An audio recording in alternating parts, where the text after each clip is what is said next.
नमस्कार, आप देख रहे हैं सिटी न्यूज और मैं हूं आपके साथ छवि। जीवन में यदि किसी के चरित्र को अपनाना हो तो सिर्फ श्री राम के चरित्र को अपनाएं। इससे आपका जीवन सफल होगा और कभी आपके सामने मुसीबत भी आ जाए तो वह पल भर में दूर हो जाएगी। श्री राम का चरित्र अनुकरणीय है। उक्त बातें कोट खास के ठाकुर बाड़ी में चल रही श्री राम कथा के दौरान स्तुति जी ने कही। कथा का उद्घाटन पांकी विधानसभा के पूर्व विधायक सह समिति के मुख्य संरक्षक देवेंद्र कुमार सिंह उर्फ बिट्टू सिंह और पश्चिमी जिला परिषद सदस्य आशा देवी सहित यज्ञ समिति के कई अधिकारियों ने आरती और पूजा करके की। कथा करते हुए स्तुति जी ने कहा कि मेरा मानना है कि बुजुर्गों को राम कथा को सुनना चाहिए, लेकिन उससे ज़्यादा ज़रूरी है इसे युवाओं को भी सुनना चाहिए, क्योंकि बुजुर्गों ने अपनी ज़िंदगी में कई बसंत देख लिए हैं, लेकिन हमारे युवा जो देश के कर्णधार हैं, इन्हें सच्चित्र बनाने के लिए राम कथा का ज्ञान देना ज़रूरी है। क्योंकि राम कथा में आपको पता चलेगा कि कैसे एक भाई ने अपने भाई का बलिदान दिया तो कैसे किसी ने घात किया। हनुमान जैसे मित्र की सेवा को बखूबी बताया गया है, जो आज के समय में समाज के लिए ज़रूरी है। शबरी की अपनेपन इसमें दिखते हैं तो लक्ष्मण जैसे भाई का तेवर भी दिखता है। कथा सुनने के लिए प्रखंड मुख्यालय सहित आसपास के गांव से बड़ी संख्या में ग्रामीण भी पहुंच रहे हैं। तो वहीं मौके पर यज्ञ पूजा समिति के अध्यक्ष सह सनातन धर्म सभा के केंद्रीय अध्यक्ष अजीत तिवारी, महासचिव रामप्रकाश तिवारी, सचिव अवध किशोर राय, संयोजक कोट खास मुखियापति राजन सिंह आदि लोग श्रद्धालु बड़ी संख्या में मौजूद रहे। हरे कृष्ण हरे राम कहो।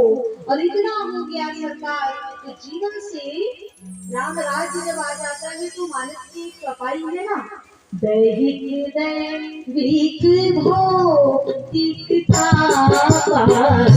दैविक दैविक भौतिकता, दैविक दैविक भौतिकता,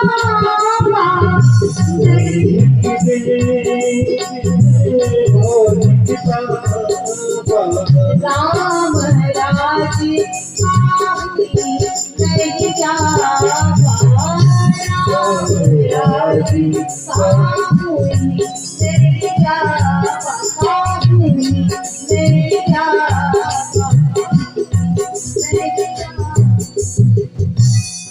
दैविक दैविक भौतिकता का दैविक और भौतिक राम जी के राज्य में ये तीनों प्रकार के ताप किसी भी जीव को व्यापते नहीं थे।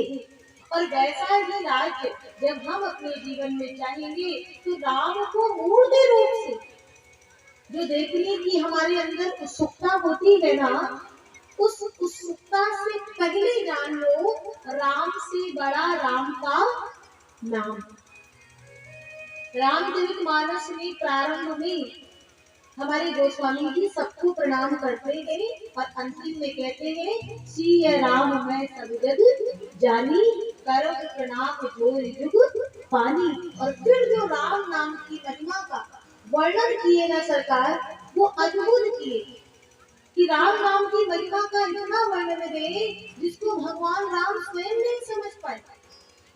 जिस समय समुद्र के उस पार जाने के लिए पुल का निर्माण किया जा रहा था, कि सरकार जिस समय उस पार जाना था और पुल के निर्माण के लिए समुद्र ने क्या कहा था कि प्रभु आपकी वानर सेना में जो नल नील नाम के दो वानर हैं वो आए, पत्थर को उठाए और उसमें कौन सा नाम अंकित करें, राम।